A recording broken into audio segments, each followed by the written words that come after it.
మానవత్వపు మధురిమను చూశాను.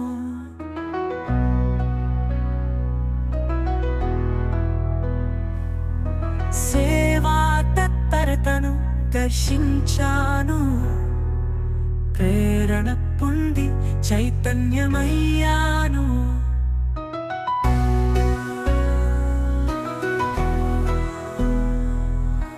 మీ భజనామన కార్యక్రమాలతో హృదయాలను గెలిచారు. మార్గదర్శకులయ్యారు, ప్రేమ దీపికలయ్యారు. మహానుభావుల జీవితం కదిలిస్తుంది, నవయువతకు ఆదర్శమిస్తుంది. నీలో నేను, నీలో నేను, నీ సేవకు వందనం, అభివందనం.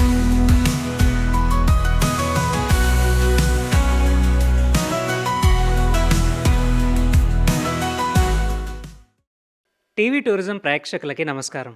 హాయ్, నేను మీ ఆదిత్య భూషణ్. టీవీ టూరిజం ఎంతో ప్రతిష్టాత్మకంగా నిర్వహిస్తున్న మీలో నేను అనే వెబ్ సిరీస్లో భాగంగా మరో కొత్త ఎపిసోడ్తో ఈరోజు మీ ముందుకు వచ్చేసాం.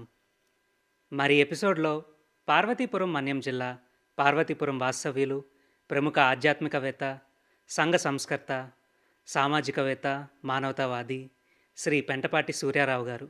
మరి ఆయన జీవిత విశేషాలు, వారు చేస్తున్న సేవా కార్యక్రమాలు ఇప్పుడు వారి మాటల్లోనే విందాం.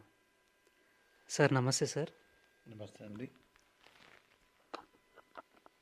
టీవీ టూరిజం ప్రేక్షకులకు నా నమస్కారములు. నా పేరు పెంటపాటి సూర్యారావు, పార్వతీపురం గ్రామం, మన్యం జిల్లా. మా తల్లిదండ్రులు శ్రీమాన్ పెంటపాటి కామరాజు గారు, అమ్మగారు పైరాజు గారు. వీరికి మేము 12 సంతానం. అందులో 5 అన్నదమ్ములము, 3 అప్పచెల్లెలమి. ఈ కుటుంబంలో నేను 5వ వ్యక్తిని, అన్నదమ్ములో 2వ వ్యక్తిని. మేము 5 అన్నదమ్ముల్లో మాకు వృత్తిరీత్యా వ్యాపారం కాబట్టి అందరూ వ్యాపారంలోనే సెటిల్ అయ్యాము. పెద్ద ఆయన పెట్రోల్ బంక్ వ్యాపారం చేసుకుంటూ ఆయిల్ ఇండస్ట్రీలో ఉన్నారు. రెండో అబ్బాయి నేను కూడా పెట్రోల్ ప్రొడక్ట్స్ నుండి హెచ్పి గ్యాస్ డీలర్షిప్లో ఈరోజు రన్ చేస్తున్నాము. మూడో వ్యక్తి తమ్ముడు సినిమా హాలు రన్ చేసేవారు. కరోనా టైంలో దురదృష్టవశాత్తు ఆయన మాకు మిస్ అయిపోయారు. అదేవిధంగా 4వ వ్యక్తి కూడా ఆయన ఒక రైస్ మిల్లరు. ఆయన కూడా కరోనాలోనే ఆయన కూడా మిస్ అయిపోయాం. 5వ వ్యక్తి రామకృష్ణారావు గారు.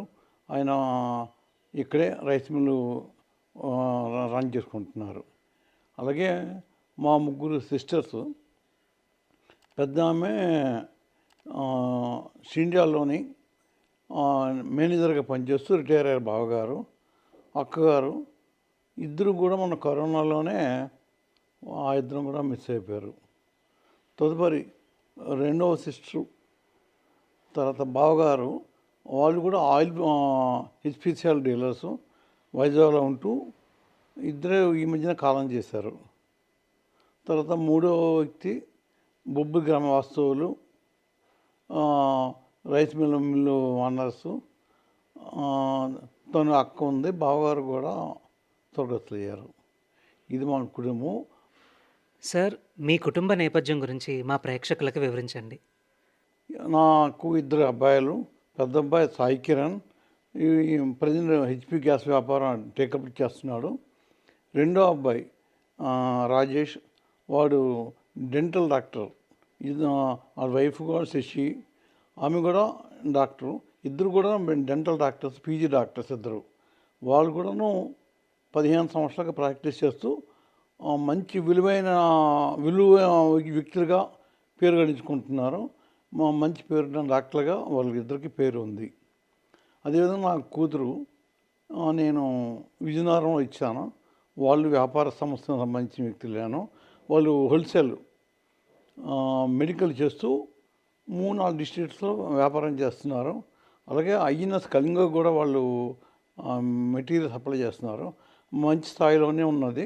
అలాగే వాళ్ళకి ఒక అబ్బాయి, ఒక అమ్మాయి. అబ్బాయి ఏమో బీటెక్ చేశాడు పెట్రోలియంలోనే. వాడు ఇప్పుడు 50 లక్షల శాలరీతోని దుబాయ్లో పనిచేస్తున్నాడు. వాడి వయసు 24 ఇయర్స్. తదుపరి అమ్మాయి హైదరాబాద్లో మంచి కాలేజీలో లా చేస్తుంది. దానికి కూడా మంచి ప్రాస్పరిటీ ఉంది. మా పెద్ద అబ్బాయికి 2 అమ్మాయిలు. అలాగే పెద్ద అమ్మాయి బీటెక్ చేస్తూ ఢిల్లీలో జాబ్ చేస్తుంది, మంచి పొజిషన్లో ఉంది. రెండో అమ్మాయి ఇంటర్మీడియట్ అవుతుంది. మా అందరికీ ముద్దుకు మనవరాలు, హ్యాపీగా ఉన్నాం. అలాగే మా డాక్టర్ కూడా చిన్న పిల్లాడు, 8 ఇయర్స్, వాడు వైజాగ్లో చేరుకుంటున్నాడు. వాళ్ళ ఫ్యామిలీ కూడా హ్యాపీగా ఉన్నాం. భగవంతుడి దయ వల్ల మా నాన్నగారు ఆశీర్వాదంతో మా కుటుంబం అంతా చల్లగా ఉన్నాము. Thank you sir. మా తండ్రి గారి గురించి, మా కుటుంబం గురించి 2 విషయాలు చెప్తాను. ఏంటంటే, మా తండ్రి గారు పార్వతీపురంలో ఒక పెద్ద మనిషిగా చాలామంది అవుతూ అందరు కష్టసుఖాలు తన కష్టసుఖాలుగా చూసుకుంటూ ఉన్నాం. అలాగే మా అమ్మ కష్టపడుతూ మమ్మల్ని పెంచి పోషించి ఉన్నత విలువలు మాకు మా మదర్ నేర్పారు. మా అందరం కూడా మేము మా అమ్మగారి దగ్గర నుంచి నేర్చుకున్నవే. ఎందుకంటే చాలా విలువైన వస్తువు. మమ్మల్ని డిసిప్లిన్గా ఏ రోజు ఏ తప్పు చేయనివ్వకుండా మమ్మల్ని కంటి రెప్పలా చూస్తూ ప్రతి తప్పుని కరెక్షన్ చేస్తూ మమ్మల్ని ఈరోజు మీ ముందు ఉన్నామంటే దానికి అమ్మ నాన్నగారికి కారణం. నాన్నగారు అతి మంచితనం, ఈ మంచితనంలోని దాన ధర్మ గుణాలు, తర్వాత ఒకరికి ఉపకారం చేసే గుణాలు, ఇవన్నీ తండ్రి దగ్గర నుంచి మాకు అలవాటయ్యేవి. సార్, మీరు చేస్తున్న సేవా కార్యక్రమాలకి స్ఫూర్తి ఎవరు? అలాగే మీరు చేస్తున్న సేవా కార్యక్రమాల గురించి కూడా మా ప్రేక్షకులకు వివరించండి. సేవాకార్యంకి వచ్చేటప్పటికి ముందుగా మనం ఆధ్యాత్మిక కార్యక్రమంతో ప్రారంభిద్దాం. ఈ ఆధ్యాత్మిక కార్యక్రమాల్లో నేను అన్ని రకమైన పార్వతీపురంలో కానీ, ఈ జిల్లాలో కానీ, స్టేట్లో కానీ ఎక్కడ ఏ ఆధ్యాత్మిక కార్యక్రమం అయినా కంపల్సరీగా అటెండ్ అవుతుంటాను. వాళ్ళు ప్రబోధనలు వింటూ వాళ్ళలోనంత మంచిని స్వీకరిస్తూ అవి ఆచరిస్తూ మన మనోవికాసం పొందుతుంటాం. అదేవిధంగా నేను సత్యసాయి మందిరంకి స్థలం ఇచ్చాను.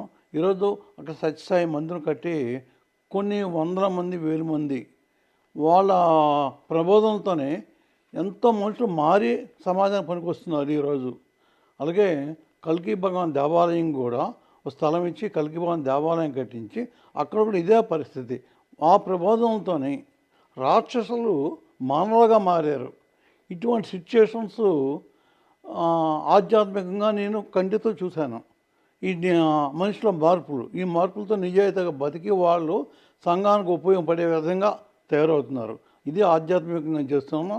దీంతోపాటు మాకు కులదైవం ఏంటి కన్యకాపరమేశ్వర ఆలయము గత 50 సంవత్సరాలుగా మా కుటుంబం ప్రెసిడెన్షిప్లో ఉంటూ అందరి వయసుల తరగా మర్యాదలు పొందుతున్నాం, గౌరవం పొందుతున్నాం, తప్పు చేయని వ్యక్తుల కింద. అలాగే వీళ్ళు దేవాలయం బాగు చేస్తారు అన్నది మంచి పేరుతోనే రన్ చేసుకుంటున్నాము.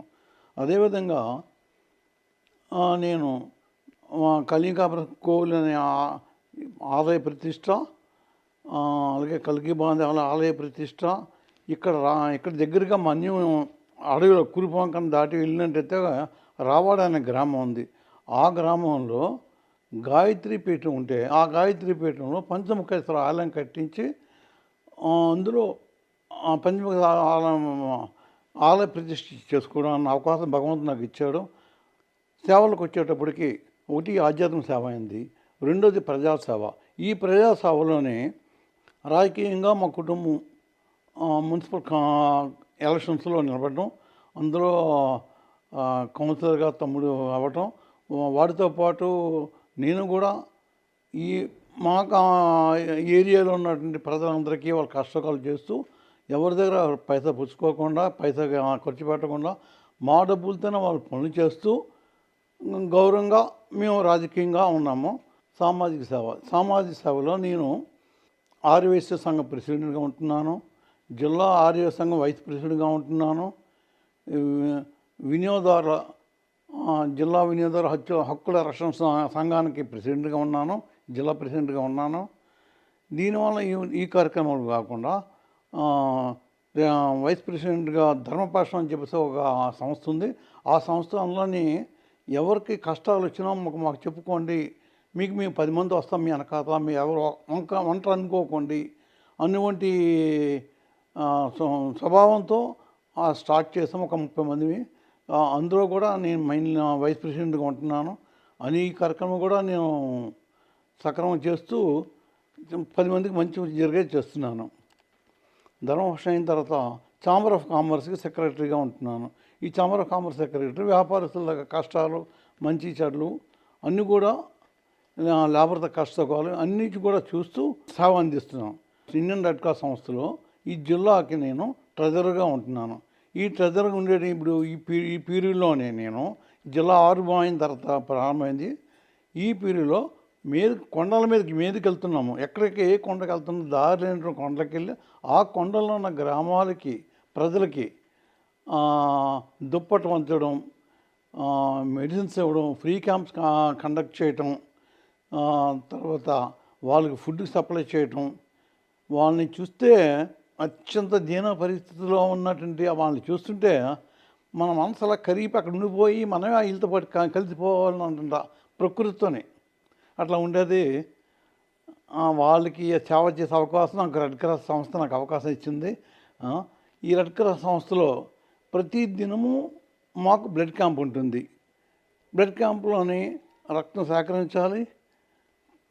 ఏ పేషెంట్స్ జిల్లాలో ఏ పేషెంట్స్ ఎక్కడి నుంచి అడిగినా వాళ్ళు అడిగిన రక్తం మనం ఇవ్వాలి. డోనర్స్ని రెడీగా ఉంచుకోవాలి. ఇటువంటి సేవా కార్యక్రమం కూడా రెడ్ క్రాస్లో ముఖ్య భాగం కాబట్టి అందులో పాల్గొనే అవకాశం వచ్చింది. అందులో కొన్ని వందల మందికి బ్లడ్ ఇస్తూ చేస్తున్నాము. అలాగే బ్లడ్ బ్యాంక్ పార్వతీపురం కావాలని చెప్పేసి గవర్నర్ గారితో పెట్టుకుంటున్నాను. ఈ పోట్లాట్లో ఆయన గవర్నర్ గారు ప్రత్యేకించి పార్వతీపురం మన్యం జిల్లాకి ఇస్తాను అని 1,50,00,000 ఇస్తాను అని చెప్పి ఆయన ముందరగా వాగ్దానం పొందున్నాం. ఆ బ్లడ్ బ్యాంకు పార్వతీపురం కట్టే అవకాశం ఉంది. మ్యాక్సిమంగా 1 ఇయర్లో బ్లడ్ బ్యాంక్ పార్వతీపురంకి వస్తుంది. మనకి జిల్లా కలెక్టర్ గారు కూడా శ్యాంప్రసాద్ గారు ఆయన కూడా మాకు అనుకూలంగా సాయం చేస్తున్నారు. ఆయన ఎందుకంటే ఆయన గవర్నర్ గారి దగ్గర పిఏగా చేశారు. సో ఆయన కృషి కూడా చేస్తున్నారు. ఇటువంటి పరిస్థితుల్లో బ్లడ్ బ్యాంకు గ్యారంటీగా సంపాదిస్తాము. మా హాస్పిటల్ ప్రిమిసెస్లో అడిగాము, అక్కడే ఇస్తామని చెప్పారు కలెక్టర్ గారు. సో ఇవన్నీ శుభసూచనల ప్రకారంగా అయితే 1 ఇయర్లో పార్వతీపురం బ్లడ్ క్యాంప్ వస్తుంది. రెడ్ క్రాస్ సంస్థలో పార్వతీపురంకి బ్లడ్ బ్యాంక్ నిమిత్తం ఇక్కడ కట్టాలని నిర్ణయంతో గవర్నర్ గారిని సంప్రదించడం జరిగింది. దానికి హెడ్ క్వార్టర్ అయిన విజయవాడ రెడ్ క్రాస్ వాళ్ళు మన జిల్లా కలెక్టర్ గారు అయిన శ్యాంప్రసాద్ గారు ఎంతో సహకరిస్తున్నారు. వాళ్ళు మనకి పార్వతీపురం బ్లడ్ బ్యాంకు ఇస్తామని మాట ఇచ్చారు. దానికి 1,50,00,000 వరకు గ్రాంట్ ఇస్తామని కూడా మాట ఇస్తున్నారు. 1 సంవత్సరం కాలంలో కలెక్టర్ గారి సాయంతో, గవర్నర్ గారి సాయంతో, రెడ్ క్రాస్ హెడ్ క్వార్టర్స్ అయిన విజయవాడ దగ్గర వాళ్ళ సంస్కారంతో గ్యారంటీగా 1 ఇయర్లో బ్లడ్ బ్యాంక్ స్టార్ట్ అవుతుంది. ఇక్కడ రోజుకి నెలకి 200-300 బ్లడ్ కలెక్షన్లు ఉంటాయి. అలాగే వేరియస్ పీపుల్ ఎవరెవరు ఏ రకమైన బ్లడ్ అడిగితే అవన్నీ కూడా మేము ఏదో రకంగా డోనర్స్ని సహకరించి రూపాయి పుచ్చుకోకుండా, రూపాయి మనం ఎవరికి ఖర్చు పెట్టకుండా గవర్నమెంట్ డాక్టర్లతో మనం కలెక్షన్ చేస్తున్నాము. చేసి పేషెంట్స్కి అవసరం బ్లడ్ ఇస్తున్నాము. ఇంతవరకు ఈ 2 ఇయర్స్లో ఇంకా జిల్లా ఫార్మ్ అయిన తర్వాతగా ఇంతవరకు కూడా పార్వతీపురంలో బ్లడ్ లేదు లేకుండా ఆ ఫ్యాన్ లేకుండా తీసుకొస్తున్నాము. ఇంతవరకు చాలా ఇబ్బందులు పడేవారు. ఆ ఇబ్బందులు ఈరోజు రెడ్ క్రాస్ వచ్చినంత తగ్గింది. అలాగే ధర్మపక్షం గురించి చెప్పాను. ధర్మపక్షంలో కూడా ఎవరైనా కష్టం వచ్చినట్టయితే కష్టం తీసుకుస్తాము. వాళ్ళకి మేము ఉన్నామని చెప్పేసి ఎవ్రీ వీక్ 3 లాయర్స్తో న్యాయ సలహాలు ఇస్తూ న్యాయ అరేంజ్ చేస్తున్నాము. అలాగే మీ సమస్య ఇచ్చేవాళ్ళు మేము ఉన్నామని చెప్తున్నాము. ఈ రకమైనది జిల్లా హక్కుల రక్షణ సంఘంలో నేను ప్రెసిడెంట్గా ఉంటూ కొన్ని వందల అన్యాయం పడే వ్యక్తులకి న్యాయం చేశాము. ఒక ఆయన టీవీ పోయింది, కంపెనీ వాళ్ళు ఏమన్నా అన్నారు, మా దగ్గరకు వచ్చారు. ఆయనకి 10 రోజుల్లో 1,20,000 రూపాయల టీవీ రీప్లేస్ చేయించాము. ఈ రకమైన నష్టపరిహారాలు ఇప్పిస్తూ ఇక్కడ మా పార్వతీపురంలో ఇది మంచి సంస్థ ఉంది, ఈ సంస్థకి వ్యక్తులు మనకి కష్టపడి సాధిస్తున్నారు మంచి వాళ్ళు అని చెప్పేసి ఆ సర్వీస్ కూడా మా ఇక్కడ పార్వతీపురం ప్రజలు గ్రహించుకున్నారు. మాకు కంప్లైంట్స్ వస్తున్నాయి, మేము సాల్వ్ చేస్తున్నాము. ఎక్కడికి కోర్టుకి వెళ్లకుండా ఉభయ పత్రాలని సమన్వయపరుస్తూ ఎవరికి ఇబ్బంది పెట్టకుండా ఈ వినియోగదారు సంఘం మెయింటైన్ చేస్తున్నాము. సార్, మీ ఎడ్యుకేషన్ అలాగే మీ కెరీర్ గురించి మా ప్రేక్షకులకి వివరించండి. నేను వ్యాపారం ఇచ్చే వ్యాపారస్తుని. నేను చేసే గ్యాస్ వ్యాపారం. గ్యాస్ వ్యాపారంలోనే నేను ఏ రోజు కూడా మా తండ్రి నాకు ఇచ్చిన ఈ వ్యాపారాన్ని నేను వ్యాపారం కింద ఫీల్ అవ్వలేదు. ఇది ఒక సేవ కింద తీసుకున్నాను. ఎందుకంటే నేను ఇచ్చే గ్యాస్ మీద కొన్ని వేల కుటుంబాలు ఆధారపడి ఉన్నాయి. వాళ్ళు ఎవరు ఒక్కరు బాధపడిన ఇంటిల్ని పాడి కష్టం అనిపిస్తారు. ఎవరింట్లో కష్టం ఉండకూడదని చెప్పేసి ఎంత కష్టపడినా సరే మనకి ఇక్కడ స్టాక్ మెయింటైన్ చేయాలి. స్టాక్ షార్ట్ ఇప్పుడంటే దొరుకుతుంది, గత 5 సంవత్సరాల క్రితం వరకు స్టాక్ దొరికేది కాదు. ఆ రోజుల్లో ఎక్కడ ఇండియాలో గ్యాస్ లేకపోయినా పార్వతీపురం గ్యాస్ ఉండేది. అందువల్ల ఏంటంటే 50,000 కుటుంబాలకు నేను రక్షగా ఉన్నానని మీ సభాముఖంగా నేను చెప్పుకోగలను. దీనికి నేను ఏ రోజు వ్యాపార సంస్థగా నేను ఫీల్ అవ్వలేదు. భగవంతుడు పార్వతీపురం 1,00,000 మంది జనాభా ఉంటుండగా నన్నే ఎందుకు ఎంచుకున్నాడు డీలర్గా? ఆ ఒక్క ఆలోచన, అంటే భగవంతుడు నాకు ఇచ్చాడు ఈ అవకాశం. ఏంటి అవకాశం? నువ్వు సేవ చేయరా, డబ్బులేవో వస్తాయి. సేవ చేస్తావు, డబ్బులు వస్తాయి. డబ్బు ఏమో కుటుంబ పోషణకి, సేవ ఏమో మన తల్లిదండ్రులు కాపాడుకున్న పుణ్యాన్ని మనం డెవలప్ చేసుకోవడానికి. ఆ రకంగా నేను మోటోతోనే బిజినెస్ చేస్తున్నాను. ఈరోజు నేను వ్యాపారం సంపాదించాను అనుకోలేదు. నేను సేవ చేస్తున్న ఆనందం పొందుతుంటాను. ఉదయం లెగ్గానే దేవుని దండ పెట్టుకుంటాను. అందరి ఇళ్ళలోని ఇటువంటి ప్రమాదం జరగకూడదు, ఇటువంటి గ్యాస్ లీక్ ఉండకూడదు, ఎవరిలో ప్రమాదం జరగకూడదు అని కోరుకునే వ్యక్తి, ప్రజాక్షేమం కోరుకునే వ్యక్తిని నేను గర్వంగా మీకు చెప్పగలను. ఎందుకంటే నా 40 సంవత్సరాల సర్వీసులో ఏ రోజు ఇటువంటి ప్రమాదాలు జరగలేదు, ఎవరికి కష్టం జరగలేదు. ఇది ఇంకా చెప్పాలంటే చాలా గొప్ప విషయం. ఇది మనం సేవ అనుకుంటేనే సేవ చేస్తాము. డబ్బులు అనుకున్నట్టయితే 10 రూపాయలు ఎగిరే 20 రూపాయలు నువ్వు గ్యాస్ ఇస్తానంటాం. అటువంటి ఏం పెట్టుకోకుండా సేవా భాగ్యంగా ఫీల్ అవుతూ చేస్తున్నాను. ఈ సేవ గుర్తించేటప్పటికి నేను చాలా అవార్డ్స్ తీసుకున్నాను. ఉత్తమ డీలర్గా, జిల్లాలో మంచి సర్వీస్ పర్సన్గా, ఎప్పుడు అందుబాటులో ఉండే డీలర్గా నాకు గుర్తింపులు వచ్చాయి, అవార్డ్స్ వచ్చాయి. అదేవిధంగా ఈ రోటరీలో కూడా చేసే సేవలకి చాలా అవార్డ్స్ వచ్చాయి. మొన్న రెడ్ క్రాస్ సంస్థ, మా జిల్లా రెడ్ క్రాస్ సంస్థకు కూడా ఏపీలో నెంబర్ 1 స్థాయికి వచ్చాము. అది కూడా చాలా గొప్ప విషయం. అది ఎవరికి రానంటే ఇవి మా సేవలు గుర్తించే వచ్చాయి. మా చైర్మన్ గారు మొన్న గవర్నర్ గారు పొజిషన్స్ అని పొందారు. ఇవన్నీ కూడా ఆయనతో పాటు మా కష్టం ఉంది, మా అంత సహకారంతో అన్నీ సాధించుకున్నారు ఆయన, మా చైర్మన్ గారు. ఇదంతా గొప్ప విషయం. ఇవన్నీ అవార్డ్స్ లెక్క. తర్వాత మా సేవలు గుర్తించి జిల్లా అధికారులు DCIC మెంబర్గా ఇచ్చారు, మెంబర్షిప్ ఇచ్చారు. వాళ్ళు పిలిచి ఇచ్చారు కన్స్యూమర్ ప్రొటెక్షన్ కౌన్సిల్ కింద. ఈ కన్స్యూమర్ ప్రొటెక్షన్ కౌన్సిల్లో ఎవరైనా ఇబ్బంది పడితే, ఏ సివిల్ సప్లై ఇబ్బంది పడితే మనం కానీ కలగజేసుకుంటే ఇవట్ల అధికారులు దెబ్బతింటారు, ఇవట్ల కస్టమర్ కూడా బెనిఫిట్ పొందుతుంటారు. ఇటువంటి అవకాశం నాకు ఇచ్చారు. అది నేను మెంబర్షిప్ ఇచ్చారు అనకన్నా ఒక అవార్డు ఇచ్చారే అని అనుకుంటున్నాను నేను. అది అలాగే రైల్వేలో కూడా ఇక్కడ కమిటీ మెంబర్స్ వేసి, కమిటీ మెంబర్స్ కూడా మాకు మెంబర్షిప్ ఇచ్చారు. నాతో పాటు ఒక 60 మందికి కమిటీ మెంబర్స్ ఇచ్చారు. ఇవన్నీ కూడా మా సేవలు గుర్తింపులే. ఇవన్నీ మీరు అవార్డ్స్ అంటారా, దీన్ని ఏమంటారో అన్నా, ఇవన్నీ కూడా పిలిచి ఇచ్చినవి కాబట్టి ఇవి అవార్డ్స్ కింద మేము భావించి దానికి వాల్యూ కట్టలేము. అటువంటి అవకాశం మాకు ఇచ్చారు. దానికి ఎంతో డిపార్ట్మెంట్స్ అందరికీ చాలా ధన్యవాదాలు. టీవీ టూరిజం వారు విశాఖపట్నంలో దసపల హోటల్ నందు గత నెలలో భారత సేవా ట్రస్ట్ వాళ్ళ 6వ వార్షికోత్సవంలో సందర్భంగా ప్రముఖుల్ని సన్మానించారు. అందులో వారికి మేము ఎట్లాగే తెలిసామో తెలియదు, మమ్మల్ని నన్ను గుర్తించి ఒక సంఘ సేవగా గుర్తించి అవార్డు ఇచ్చి మాలో ఉన్నటువంటి మాలో ఈ క్వాలిటీ ఉందా అనేది మాకు తెలియంది ఆయన తెలియపరిచారు.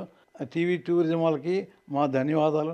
వారు ఇచ్చిన గుర్తింపు వల్ల ఇంకా మేము ఎన్నో ఇటువంటి అవార్డ్స్ పొందుతామని టీవీ టూరిజం వరకు నేను తెలుసుకుంటున్నాను. సార్, రాబోయే యువతకి మీరు ఇచ్చే సందేశం ఏంటి? యువత గురించి మనం మాట్లాడేటప్పటికి మనకు స్వాతంత్రం వచ్చే రోజుల్లో 1947లో వచ్చేటప్పుడు స్వాతంత్రం వచ్చేటప్పుడు మానసిక పరిస్థితి ఏంటి, ఇప్పుడున్నటువంటి జనరేషన్తో మానసిక పరిస్థితిని కంపారిజన్ చేస్తే అప్పుడు దేశం కోసం పోరాడేవారు, ఎదుటి వ్యక్తి గురించి పోరాడేవారు. నేను కాదు, ఆ ఎదుటి వ్యక్తి బాగుంటే చాను, ఆడు కడుపు నిండితే నా కడుపు నిండుతుంది అన్న భావంతో అప్పుడు ప్రజలు ఉండేవారు. అప్పుడు నిజంగా మన వాళ్ళు కష్టాలు ఉన్నారని చెప్పి ప్రభుత్వం చేసిన పెద్ద పొరపాటు అనే చెప్తాను నేనైతే. మితిమీరిన స్వేచ్ఛ హక్కులు విపరీతంగా ప్రజలకు ఇచ్చేయడంతో ఈరోజు ఎవరు మటుకు వాళ్ళే నేను గొప్పవాడిని నా అంత గొప్పవాడు ఎవడూ లేడు అని క్వాలిటీ లేకుండా ఒక్క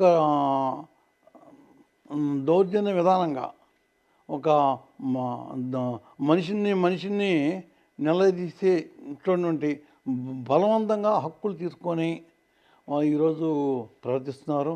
దీనికి కారణాలటువంటి రాజకీయం అవ్వచ్చు, గంజాయి అలాంటి బానిసలు అవ్వడం అవ్వచ్చు, లేదా పేరెంట్ చేస్తున్న పెద్ద తప్పు మితిమీరిన ప్రేమ పిల్లలతో ఉంటూ పూర్వం 10 మంది పిల్లల స్థానంలో ఒకరిద్దరు కంటం వల్ల వాళ్ళు బాగుంటే చాను, నా కొడుకు ముద్దుకు పెరిగితే చాను, నా కొడుకు కష్టపడకుండా ఎదిగితే చాను అనుకుంటున్నాను తప్పించి భవిష్యత్ పౌరుని తయారు చేస్తున్నాం సంగతి ఈరోజు తల్లిదండ్రుల్లో లేదు. ఈరోజు నేను చెప్తాను, మీరు బాధ్యతైన పౌరులుగా ఉండండి. మీ పిల్లల్ని ఝాన్సీ లక్ష్మీబాయి లాగా, శివాజీలాగా ఈరోజు తయారు చేయండి. మన నాయకులు ఎంత గొప్పవాళ్ళు, ఏ స్వార్థం లేనటువంటి పెద్ద ప్రేమిష్టి చేసిన వాళ్ళు చూస్తే వాళ్ళకి కనీసం ఇల్లు కూడా గడవని పరిస్థితి ఉన్నటువంటి వాళ్ళు. అటువంటి మన ఆంధ్రప్రదేశ్లో నీలం సంజీవ్ రెడ్డి గారు ఉన్నారు. ఆయన ముఖ్యమంత్రిగా చేసినప్పుడు కూడా వాళ్ళమ్మ పురిపాకలో ఉండేది. ఇటువంటి జీవితం నమ్మించారు. అలాగే మనకి మొరార్జీ దేశాయ్ అవనండి, లేదంటే లాల్ బహదూర్ శాస్త్రి గారు అవనండి, ఇటువంటి గొప్ప వాళ్ళు తీసుకున్నా వాళ్ళందరిలో స్ఫూర్తి ఏంటి, వాళ్ళు ఎంత నిస్వార్థంగా చేశారు, మనం ఎందుకు చేయలేము? వాళ్ళు ఉన్న స్థానాలకు వెళ్ళినప్పుడే తప్పు చేశారా? వాళ్ళు ఎప్పుడూ మితిమీరి ఈ స్వేచ్ఛను అనుభవించారా? ఏం లేదు కదా. ఈరోజు మనకెందుకు మితిమీరి స్వేచ్ఛ? మన రోడ్డు మీద అడ్డంగా బైక్తో వస్తాము, దేని గుద్దుకొని వెళ్తాము, ఏమంటే మా నాన్న చూసుకుంటాడు. మా నాన్న ఎస్ఐ గారు ఫోన్ చేస్తే ఎస్ఐ మానేస్తాడు. కాలేజీకి వెళ్తే లెక్చర్ని కొడతాము, లెక్చర్ నన్ను అక్కడ దెబ్బలాడడానికి. ఇటువంటి మితిమీరి స్వేచ్ఛ ఎవరికి ఇచ్చారు? ఎవరు దండం చేయాలి? ఎవరు దండించినా కూడా వినరు. తల్లిదండ్రులు మాత్రమే దండించాలి పిల్లలు బాగుపడాలి. ఈరోజు సంవత్సరం బాగుపడాలి అంటే తల్లి పాత్ర చాలా ఎక్కువ ఉంది. తల్లి అనుక్షణం తన బిడ్డల్ని కంటి రెపలా మా అమ్మ చూసుకునేటట్టు, చిన్న తప్పు చేస్తే ఆ రోజే మమ్మల్ని ఆ క్షణంలో కొట్టి తర్వాత మమ్మల్ని దగ్గర తీసుకొని స్వీట్ ఇచ్చేది. ఈ రకమైన పెంపకం మా తల్లిదండ్రులు చేసినప్పుడు మీ తల్లిదండ్రులు మీరు ఎందుకు చేయరు మీ పిల్లలకి మీరు అని నేను ఈరోజు ప్రశ్నిస్తున్నాను. అందువల్ల నేను చెప్పేది ఒకటే, పిల్లలు ఎప్పుడు గొప్పవాళ్ళు అవుతారు. తల్లి తన బిడ్డని క్రమశిక్షణగా పెంచిన తన క్షణం నుంచి వాళ్ళు ఉన్నత చదువు చదువుకుంటారు, ఉన్నత స్థాయికి వెళ్తారు, ఉన్న మనోభావాలతో పెరుగుతారు, ఉన్నత మనోభావాలకి నేను సంఘానికి ఎంత సేవ చేయగలను అన్న ఆలోచన వాళ్ళకి క్రియేట్ చేయాలి. అది జరుగుతుంది. కాబట్టి నేను ఒకటే కొంచెం చెప్తాను, ఈ అందరికీ తల్లిదండ్రులు విచ్చలవిడిగా పిల్లల్ని విడిచిపెట్టద్దు. ఈరోజు క్రైమ్స్ చూస్తుంటే భయం వేస్తుంది. చనిపోయే వ్యక్తి అవతల కూడా అవ్వచ్చు, లేదా మనం బిడ్డని చనిపోవచ్చు, రాష్ట్ర దైవం చేసి మనం బిడ్డని చనిపోవచ్చు. సంఘాన్ని గౌరవించండి, మన యాక్ట్ని గౌరవించండి, పిల్లల్ని క్రమశిక్షణ పెంచండి. ఇదొక్కటే నేను ఈ సంఘాన్ని చెప్పేది. ఈ నా జీవిత విషయాలు చాలా ఉన్నాయి, ఇప్పుడు చెప్పాను. ఇంకా సంఘానికి చెప్పాల్సిన చాలా విషయాలు ఉన్నాయి. అయినప్పుడు కూడా ఈ టీవీ టూరిజం వాళ్ళు ఇచ్చిన ఈ అవకాశం ఉపయోగించుకొని మీ ముందుకు వచ్చి నా అభిప్రాయాలు ఇందులో మంచి ఉన్నట్టయితే మీరు మంచి నేర్చుకోండి. ఈ మంచిని నేర్చుకొని మీ కుటుంబాలు బాగుపడాలని నేను ఎంతో బాగుపడుతున్నాను. పిల్లలు బాగుపడాలి. మేము ఈ పిల్లలు రేపటికి వాళ్ళు ఎంతో ఉన్నత స్థితికి రావాలి. నా కొడుకు డాక్టర్ అయ్యాడంటే నేను ఎంత కష్టపడతాడు డాక్టర్ అయ్యాడు. వాడు డాక్టర్ అయ్యేటప్పటికి వాడికి ఏమైనా స్వేచ్ఛ ఇచ్చానా? ఏ రోజు ఏ స్వేచ్ఛ ఇవ్వలేదు వాడికి. అంత బంధిస్తూ వాళ్ళని చదువుకుని క్రియేట్ చేస్తూ వాళ్ళని డాక్టర్ చేశాను. అలాగే మీ తల్లిదండ్రులు కూడా మీరందరూ పిల్లల్ని చక్కగా పోషిస్తారని టీవీ టూరిజం డైరెక్టర్ గారైనటువంటి మణిభూషణ గారు, వారి కుటుంబ సభ్యులు, బృందం అనే వాళ్ళు బృందం అని అనొచ్చు, కానీ వారి గుణగణాలతో తను ఇలాగ ఉండాలని నేర్పినటువంటి కుటుంబ సభ్యులు ఒక బృందంగా ఏర్పడి ఈరోజు మనకి అవకాశం ఇచ్చింది. ఆయన ఎంతో సేవ చేస్తూ ఉంటారు. ఆయనకి మన కృతజ్ఞతలు చెప్తూ నాకు వారికి ధన్యవాదాలు చెప్పుకుంటున్నాను. నమస్తే, మీ పెంటపాటి సూర్యారావు, మీ సదా సేవలో. Thank you. ప్రతి వ్యక్తి జీవిత వెనకాతల తను ఉన్న స్థితికి వెళ్ళడానికి కారణం ముఖ్యంగా తన ఇల్లాలు భార్య. ఎందుకంటే ఆవిడ కోఆపరేషన్ లేనిదే మగవాడు ముందుకి అంగుళం కూడా వెళ్ళలేడు. కానీ నాకు భగవంతుడు నాకు ఇచ్చిన అదృష్టం, నా భార్య నాకు అన్నిటి విధాలుగా కోఆపరేట్ చేస్తూ నా పిల్లల్ని చూసుకుంటూ వాళ్ళ కష్టకాలం చూసుకుంటుండి నేను ఈ సేవా కార్యంలో అర్ధరాత్రి అవ్వచ్చు, ఉదయం తెల్లవారు 3 అవ్వచ్చు, ఆ టైంలో కూడా తనకు ఇబ్బంది పడకుండా నాకు సహకరిస్తూ నేను ఈ సేవ చేసే కార్యక్రమంలో ఏ రోజు కూడా ఆవిడ నాకు ఆటంకం కాకుండా నాకు అన్నీ సహకరించి ఈరోజు సంఘంలో పేరు తెచ్చుకున్నామంటే ఆ క్రెడిట్ ఆవిడదేను. ఎందుకంటే ఆవిడ సహకారం లేదు, నేను ఒక్క క్షణం కూడా ఒక్క పితృ కూడా ముందుకెళ్ళాను. ఈ అవకాశం నా భార్య అండి జ్యోతిలక్ష్మి గారు నాకు సహకరించడం వల్ల సాధించుకున్నాను. తన భవిష్యత్తు కూడా నాకు ఇలాగే సహకరిస్తుందని, ప్రజలంటే అభిమానంగా ప్రేమిస్తుందని, దీని వర్గాన్ని అభిమానిస్తుందని నేను తన మనసభాష కోరుకుంటూ తను కూడా 2 విషయాలు ప్రజలకు తను ఎట్లా చేయాలనుకుంటున్నాను, ఏం చేయాలని చెప్పాలని కోరుకుంటున్నాను. నా పేరు పెంటపాటి జ్యోతి అండి. మా హస్బెండ్ పేరు పెంటపాటి సూర్యారావు. మా పిల్లలు పెంటపాటి సాయి కిరణ్, పెంటపాటి రాజేష్, గొడవత్తి మాధురిలత. పెద్ద బాబు బిజినెస్లో ఉంటున్నాడు, రెండో బాబు డాక్టర్, పాప ఏమని హౌస్ వైఫ్ అండి. ఆయన చాలా సేవా కార్యక్రమాలు చేస్తారు. నాకు చాలా సంతోషంగా ఉంది. నాకు తగ్గట్టుగా నేను చేయగలిగిన సర్వీస్లోని నేను ఆయనకి చాలా సపోర్టింగ్గా ఉంటాను. నా పేరు పెంటపాటి సాయి కిరణ్ అండి. పెంటపాటి సూర్య అబ్బాయిని, బిజినెస్ చేస్తున్నాను, హెచ్పి గ్యాస్ డిస్ట్రిబ్యూటర్ని. ఈరోజు మా తండ్రి గారిని పరిచయించే సందర్భంగా మాకు ఈ అవకాశం ఇచ్చినందుకు టీవీ టూరిజం వారికి నా ధన్యవాదాలు తెలుపుతున్నాను. ముఖ్యంగా మా తండ్రి గారి గురించి చెప్పడం అంటే ఆ భగవంతుడి స్మరించుకోవడంతోనే నేను భావిస్తాను. చిన్నప్పటి నుంచి కూడా మాకు ఎలాగ బ్రతకాలి, కుటుంబం తాలూకా విలువలు, మానవ విలువలు, సమాజంలో ఎలా బతకాలి, గౌరవంగా ఎలాగ ఉండాలి, 7 తరాలు మన గురించి చెప్పుకునేలాగా ఎలాగ ప్రవర్తిస్తే మనం చిరస్థాయిగా ఉండిపోతాం, విలువలు ముఖ్యమైనవి, వస్తువు ముఖ్యమైనది కాదు అని అంటారు. రెండోది నాకు ఎప్పుడూ గుర్తుండిపోద్ది ఒక మాట,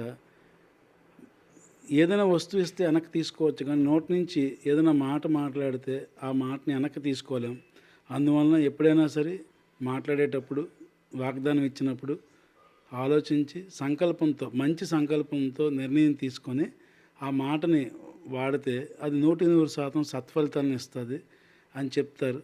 ఆయన మాటలు చాలా విలువగా స్వీకరించి ఈరోజు వరకు కూడా ఆయన చెప్పినట్టే నేను ఆచరించుకొని మాటకున్న విలువని నేను పాటిస్తున్నాను. మా తండ్రి గారు ఎన్నో సేవా కార్యక్రమాలు చేస్తూ వస్తున్నారు. వ్యక్తిగా ఆయన ముందు నిరూపించుకొని కుటుంబాన్ని మాకు బాగా పెంచారు. మమ్మల్ని అందరికీ కూడా ఏ కష్టము లేకుండా, లోటు లేకుండా మాకు బాగా చూసుకున్నారు. అలాగే మా కాలమే మేము ఎలా బతకాలో మాకు నేర్పి ఈరోజు కూడా వెనకని మాకు బ్యాక్ బోన్గా ఉంటూ మా ప్రతి జీవితంలో మా ఎదుగుదలలో కానీ, మా ఆనందాల్లో కానీ, అన్ని విషయాల్లో కూడా ఆయన మాకు ఉండి మాకు బాగా చూసుకుంటున్నారు. ఈరోజు ఆయన ఇంకా మరికొన్ని సాంఘిక కార్యక్రమాలు చేసి సమాజంలో మరింత పేరు మా నాన్నగారికి ఇంకా రావాలని మీ ద్వారా కోరుకుంటున్నాను. Thank you.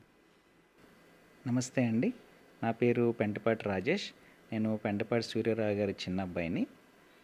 వృత్తిరీత్యా డెంటిస్ట్ని నేను.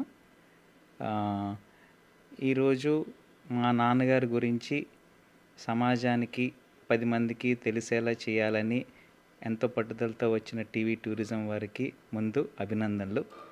అలాగే ఆయన గురించి కొన్ని విషయాలు, సమాజానికి తెలియని విషయాలు మా ద్వారా మేము చెప్పడం అన్నది మా అదృష్టం.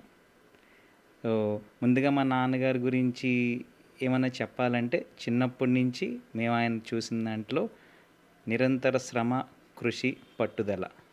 ఒక మహర్షిలాగా ఏ పనైనా తలపెడితే అది పూర్తయినంత వరకు, అది సాధించినంత వరకు పట్టువదలని విక్రమార్కుడిలా ఆ పనిని పూర్తి చేస్తారు. జీవితంలో కూడా మాకు అవే నేర్పించారు. మీరు ఏ పని చేసినా చిత్తశుద్ధితో చేయండి, అడుగు ముందుకేయండి, పని దానంతట అదే జరుగుతుంది. పని జరగదని మీరు వెనకడుగు వేస్తే పని జరగదు. సో భయం లేకుండా అడుగు ముందుకేయండి. ఇది చిన్నప్పటి నుంచి మాకు ఆయన నేర్పించిన సూత్రం. కాబట్టి ఈరోజు కూడా మేము దేని గురించి భయపడకుండా అడుగు ముందుకేస్తూనే ఉన్నాం. ఆ అడుగు ముందుకేస్తుంటే ఆయన వెనకాల నుంచి మమ్మల్ని ఎప్పుడు జాగ్రత్తగా ఏ అడుగు జాడల్లోనే మా వెంట ఉంటూ మేము ఎక్కడ తప్పటడుగు లేకుండా వెనక నుంచి ఎప్పుడూ ఆయన కాపాడుతూనే ఉన్నారు.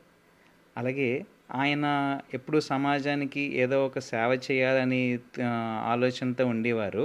ఆ ఆలోచనలతోనే మా అన్నయ్యని బిజినెస్ మ్యాన్గా తీర్చిదిద్దారు. నన్ను సమాజానికి సేవ చేయాలని నన్ను ఒక డాక్టర్కి చదివించారు. ఆయన కోరిక మేరకు నేను డాక్టర్ చదివి ఈరోజు ఈ పార్వతీపురం పట్టణ ప్రజలకి వృత్తిరీత్యా నా సేవను అందించడం నాకు చాలా ఆనందం. ఈరోజు నేను ఈ పొజిషన్లో ఉండడానికి ఆయన ఎంతో కష్టపడి నన్ను ఈ పొజిషన్లోకి తీసుకొచ్చారు. సో నేను ఆయనకి ఎప్పుడు జీవితాంతం రుణపడే ఉంటాను. అలాగే ఇంకా ఆయన ఎన్నో సేవా కార్యక్రమాలు ఎన్నో చేస్తున్నారు.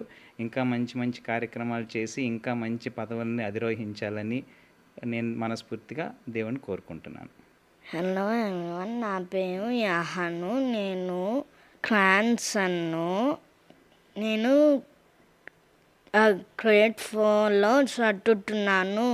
నా తాతయ్య ఎందుకు ఇష్టం అంటే వాళ్ళు నాకేం కావాలో చేసి పెడతారు, అందుకనే వాళ్ళంటే నాకు ఇష్టం.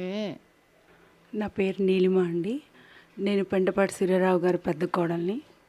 మా మావయ్య గారు చాలా క్రమశిక్షణతో, చిత్తశుద్ధితో ఏ పనైనా తలపెడితే దాన్ని సాధించే వరకు కార్యదక్షతతో ఉంటారు.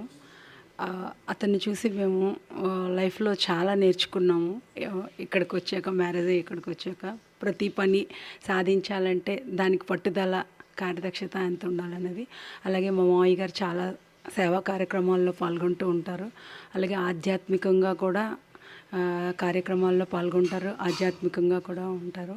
సో మేము అతన్ని చూసి లైఫ్లో చాలా నేర్చుకున్నాము. అలాంటి వ్యక్తి కోడలైనందుకు చాలా గర్వపడుతున్నాను. Thank you. నమస్కారం అండి. నా పేరు శశికళ. నేను చిన్న కోడలు. యాక్చువల్లీ చెప్పాలంటే మా మామయ్యగారి గురించి చాలా సర్వీస్ ఓరియంటెడ్ మా మామయ్యగారు. నేను బెంగళూరు నుంచి ఇక్కడికి వచ్చాక మామయ్యగారిని చూసి మనం ఎలాగా ఉండాలి, ఎలాగ సర్వీస్ చేయాలి, లేకపోతే ఏదైనా వర్క్ అనుకుంటే అది ఆ వర్క్కి మనం ఎంత న్యాయం చేయాలి అంటే ఆ వర్క్ని మనం జస్ట్ ఏదో చేసేసాము అంతే కాకుండా ఎంత హార్డ్గా వర్క్ చేయొచ్చున్నాము అది అనుకుంటే అది మనం సాధించాలి. అదర్వైజ్ అది మనం చేయకూడదు. సో నేనైతే ఒక్కొక్కసారి నేను అనుకునేదాన్ని, నేను కోడలా లేకపోతే కూతురా అని. ఎందుకంటే హార్డ్ వర్కింగ్ అన్నది నాకు చిన్నప్పటి నుంచి ఉండిది. బట్ మాయగారిని చూసాక ఏదిను మాయగారు ఇదిగా చేసేవారు కాదు. అంటే ఇది అయిపోతుందిలే ఎలాగైనా కాదు అలాగనేవారు కాదు. ఏదైనా పట్టుకుంటే నువ్వు ఇలా చెయ్యాలి, మీరు ఇలాగ ఉండాలి. ఒకటి మాత్రం చాలా నాకు గుర్తు ఏంటంటే, ఏదైనా మీరు అనుకుంటే అమ్మ దానికి 100% ఎఫర్ట్ పడితేనే అవుతుంది. ఏదో చేసేయాలని చేస్తే అది అవ్వదు. ఏదైనా ఒక సక్సెస్ అని మీరు తీసుకోవాలంటే కష్టం ఉంటుంది. నేను ఎప్పుడు ఒక్కొక్కసారి కొన్ని నెగటివ్గా అనుకుంటే మాయగారు ఎప్పుడూ పాజిటివిటీ వైపే తీసుకొని వెళ్ళేవారు. స్పిరిచువల్గానే ఎందుకంటే నేను మా హస్బెండ్ డాక్టర్స్ కాబట్టి స్పిరిచువల్ వైపు మా ఫ్యామిలీలో మొత్తం అందరూ చాలా స్పిరిచువల్గా ఉంటారు. మేమిద్దరం ఏంటంటే స్పిరిచువాలిటీని ఏంటంటే ఎక్కువ అలా కాదు అన్నప్పుడు మన స్పిరిచువల్ వైపు నుంచి వెళ్తేనే దీంతో పాటు దానికి సక్సెస్ ఉంటుంది అనేసి చెప్పేవారు మాయగారు. సో దాని నుంచి మేమైతే చాలా ఎక్కువ నేర్చుకున్నాం. So best example for hard worker అంటే మాయగారే. ఇప్పుడుకు నేను నాన్నగారనే పిలుస్తాను. ఎందుకంటే మా డాడీ కింద ఒక్కొక్కసారి ఇప్పుడు మా ఇంట్లో అంటాను, మా డాడీ కింద ఎక్కువనే డాడీ నన్ను చేపట్టుకొని అప్పుడు నడిపించారు ఇలాగా అనేసి. బట్ మాయగారు ఏంటంటే మాటల్లోనే అన్నిట్లోనూ ఇలాగ ఉండాలి, ఇలా చెయ్యాలి అని చూపించారు. సో ఐఎమ్ వెరీ హ్యాపీ నేను ఇలాంటి ఇంటికి డాటర్ ఇన్ లా అలాగ వచ్చాను కాబట్టి అదే నాకు చాలా హ్యాపీనెస్. అండ్ ఇలాంటి ఫ్యామిలీలో ఉన్నానంటే నాకు గ్రేట్ అనిపిస్తుంది. థ్యాంక్ యూ అండి. మరి ఈరోజు ఎపిసోడ్ ద్వారా శ్రీ పెంటపాటి సూర్యారావు గారి జీవిత విశేషాలు, వారు చేస్తున్న ఆధ్యాత్మిక కార్యక్రమాలు, సేవా కార్యక్రమాలు విన్నారు కదా. మరి మీరు కూడా ఈ ఎపిసోడ్ చూసి మీరు కూడా ఎన్నో సేవా కార్యక్రమాలు చేయాలి అని కోరుకుంటూ మరో ఎపిసోడ్తో కలిసే వరకు సెలవు. మరి సైనింగ్ ఆఫ్, మీ ఆదిత్య భూషణ్. ఈ వీడియో కనుక మీకు నచ్చినట్టయితే లైక్ చేసి షేర్ చేసి టీవీ టూరిజం ఛానల్ని సబ్స్క్రైబ్ చేయండి. Thank you.